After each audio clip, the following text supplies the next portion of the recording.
The following is a presentation of the Eagles Sports Network. Carson-Newman sweeps King, winning the series finale 7-6. Andrew Rogers here with the head coach of the Carson-Newman Eagles, Tom Griffin, here on the Eagles Sports Network. Coach, certainly learned a lot about your team this weekend. A really good Saturday. Did not have to play with a whole lot of game pressure and had to do that today. Hopped on them early again after they started the game with a run. You hopped on them with three in the first and another in the second, had a lead, and they battled back, put some pressure on your team, tied the game twice throughout, tied it at 4, tied it at 6, and then Kilgore comes up big there in the 7th. What do you appreciate about your team's resilience when the bats maybe weren't clicking there in a 3-inning stretch? They stayed with it and battled against what King was able to do to tie the game a couple of times. First of all, it's good to see. I know you were doing your favorite sport, basketball, yesterday, but I thought Tyler did a phenomenal job. But it's good to have you back. Gorgeous day today. We knew this wasn't going to be like yesterday. There's no way. Coach Hill's staff, they got a good squad. Like I said, the more they're out there and playing, they're going to be fine. Their starter in the first inning, I'd have thought he ain't going to make it. I mean, 3 runs, command was an issue. I thought, boy, all right, we're going to pounce on it. What a phenomenal job that young man did. I mean, he really settled in through strikes. The breaking ball really played well. I mean, he really hung in there. He showed a lot of intestinal fortitude. And their third baseman, Michael Starrs, he loves this park. He's hit very well here. The background fits him very well. So, credit to them for bouncing back after yesterday. We knew they would. They got a good start there. I thought their guys in relief kept them in it, made some big pitches.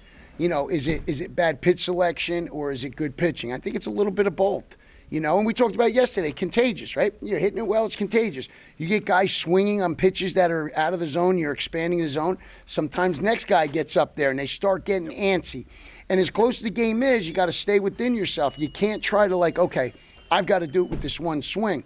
You still got to stay within yourself. You still got to look for pitches you're going to hit. Then I thought we got to make some better adjustments. We got to look at what part of the field do we really want to try to hit this baseball. Sometimes you got to go more into a 2-strike count approach, which means you're going to not technically cut your swing down, but it's almost that approach of I want to drive the ball backside into that right center gap if I'm a right-handed hitter. But stayed in it long enough with the relief that we got. With Xavier Hart, which was really good, and then Jackson Surratt, big pitches, and then obviously at the end there, Eli Norris. That was electric. That was fun, man. Both of us needed that kind of a game to see how you respond from it. Let's start with the bats, including or specifically the guys in the 4-5 spot. Tanner Kilgore, a couple of doubles today, drives in 3 runs. Nicholas Castellana had a couple of hits, both doubles, I think, as well. Specifically, Kilgore comes up big there in the 7th. What'd you like about the 4-5 duo in your lineup coming up big today? Well, I think Nick has been seeing the ball well. He had a good day yesterday, and even during our fall and spring, he's been very comfortable. He's much more comfortable right now, I think, being here. Tanner Kilgore is strong. He's a naturally strong kid. He's got good hand-eye coordination.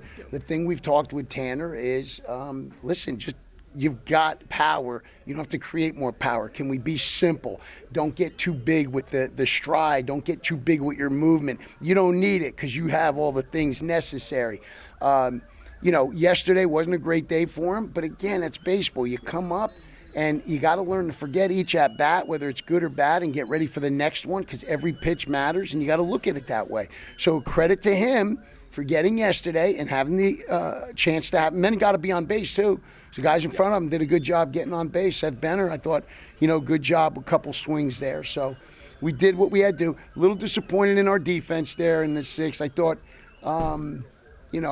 the rundown, a couple freebies we gave them right there was a little bit sloppy, but the key is how do you handle that? Yeah. How do you handle if you play a poor innings going on, how do you handle it? And obviously someone's got to pick you up.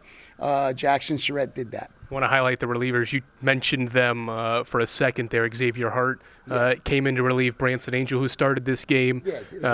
Jackson Surratt comes in there and throws a couple of scoreless innings to get the win ultimately in this game. What'd you like about those two to navigate tough situations and to limit the damage? That's what you want. You want them to get into those type of situations, just like Eli Norris.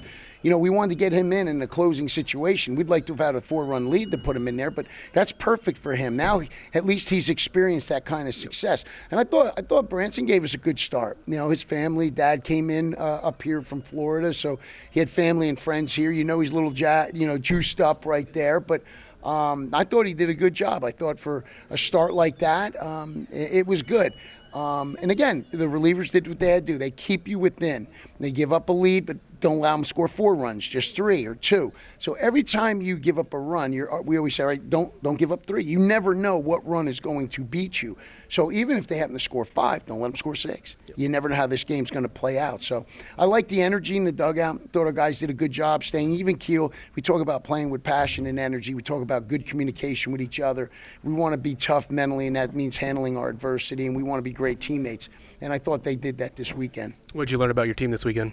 Well, like I said, I think we've got some arms that still haven't thrown yet that are going to throw on Tuesday against Shorter. So, you know, we still got some guys we saw that have done well, but we have some others that still have to pitch. I thought Nick and Frankie and our catching has got great depth there. We're still missing a really key infielder in Ryan Jenkins, but it shows good depth. It shows that we can swing the bat a little bit, and we got some guys that are pitching well. So it's exciting right now. We still got some work to do on Monday and Wednesday. Yep, one day off. You get Shorter on a Tuesday. Tuesday woes have been well documented. What do you have to do with one day off between today's game and Tuesday afternoon's game against a strong Shorter group? Yeah, right on. We don't call it Tuesday woe. We say, thank God it's Tuesday, right? Like TGIF, we're saying TGIT. We can't wait for Tuesdays this year. No, we got notes from this weekend. We'll talk about them, touch on them. And then obviously we just want a kind of a good feel good, make sure their bodies are rested and ready to go for Tuesday. We don't have to rest too much. They're 19, 22-year-old kids. I mean, we've trained working hard, so we're not going to take too easy on it. We've got to keep the bodies trained. The body adapts to the workload you give it, so we'll keep it going. All right, Coach, congrats on a 3-0 start. I appreciate you, brother. Thank you. That's Carson-Newman baseball head coach Tom Griffin. I'm Andrew Rogers here on the Eagles Sports Network.